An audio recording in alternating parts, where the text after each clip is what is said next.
Friends, welcome to ককটেলস। আজকে আমি আপনাদের সাথে শেয়ার করে নিচ্ছি পেঁয়াজ রসুন ছাড়া নিরামিষ দই পনিরের রেসিপি। রান্নাটা পেঁয়াজ রসুন ছাড়া হয়। বাড়িতে কোনো পুজো পার্বণের দিনে আপনারা এই রান্নাটা পোলাওয়ের সাথে করতে পারেন। রান্নাটা শুরু করার আগে পনিরের টুকরোগুলোকে একটা মশলার মধ্যে ম্যারিনেট করব। তার জন্য একটা পাত্রে সর্ষের তেলের মধ্যে নিয়ে নিলাম কাশ্মীরি লঙ্কা গুঁড়ো, হলুদ গুঁড়ো, জিরে গুঁড়ো, ধনে গুঁড়ো, স্বাদ মতো নুন আর সামান্য বিট নুন। এরপরে নিচ্ছি একটু কসুরি মেথি। সব কিছু একসাথে ভালোভাবে মিশিয়ে নেব।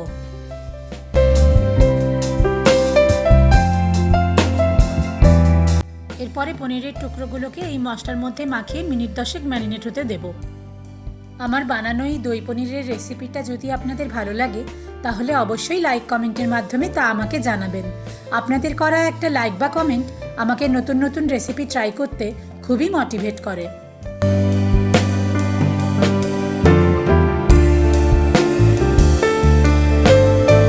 পনিরটা ম্যারিনেট করতে দিয়ে একটা মশলার মিশ্রণ বানিয়ে নিচ্ছি। ফেটিয়ে রাখা টক দইয়ের মধ্যে নিয়ে নিলাম কাজু আর চারমগজ বাটা, জিরে গুঁড়ো, ধনে গুঁড়ো, গোলমরিচ গুঁড়ো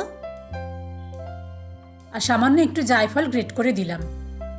রান্নার সব উপকরণের পরিমাণ আমি ডেসক্রিপশন বক্সে দিয়ে দেব। সব মশলা একসাথে খুব ভালোভাবে মিশিয়ে নিলাম।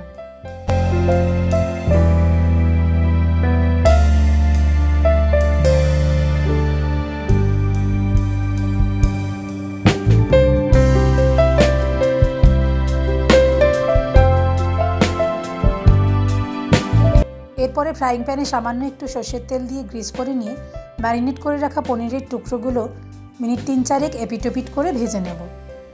পনিরগুলো ভাজার জন্য যদি আপনারা ননস্টিক ফ্রাইং প্যান ইউজ করেন তাহলে শুরুতে তেলটা দিতে হবে না, কারণ পনিরের ম্যারিনেশনের মধ্যেই সর্ষের তেল রয়েছে।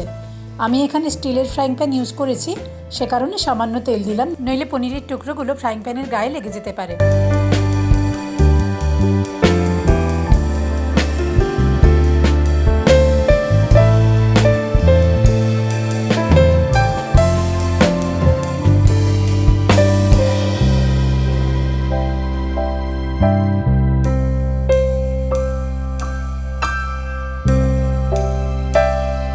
পনিরগুলো ভাজা হয়ে গেলে গ্যাসটা অফ করে দিয়ে ফ্রাই প্যান শুদ্ধই এটা সরিয়ে রাখলাম।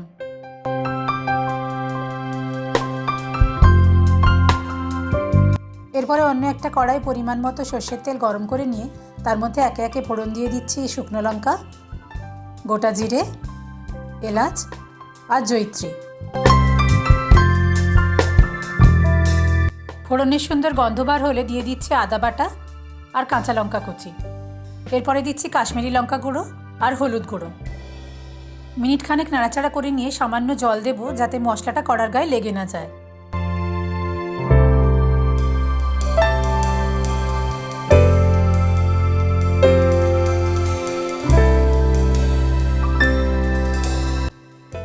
এরপরে তৈরি করে রাখা দইয়ের মিশ্রণটা দিয়ে দিলাম।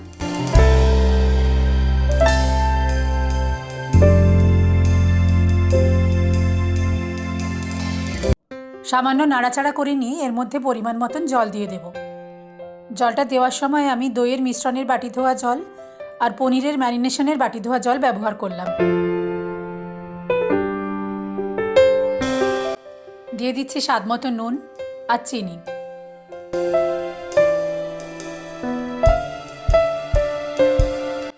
এরপরে কড়াইতে মিনিট 10 চাপা দিয়ে রান্নাটা হতে দেব। 10 মিনিট পর কড়াইয়ের ঢাকনা খুলে এর মধ্যে মশলা সমেত ভাজা পনিরের টুকরোগুলো দিয়ে দিচ্ছি।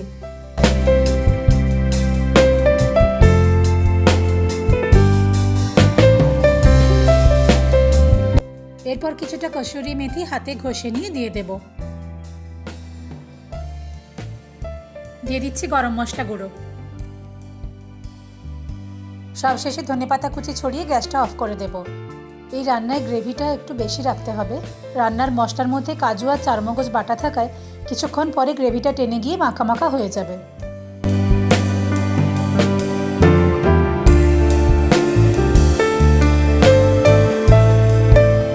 তৈরি হয়ে গেছে আমাদের আজকের রেসিপি দই পনির। এই রান্নাটা পোলাও, লুচি, পরোটা এগুলোর সাথেই বেশি ভালো লাগে। রান্নাটা আপনাদের কেমন লাগলো কমেন্ট করে অবশ্যই জানাবেন। যদি ভালো লেগে থাকে ভিডিওটা লাইক আর শেয়ার করে দেবেন।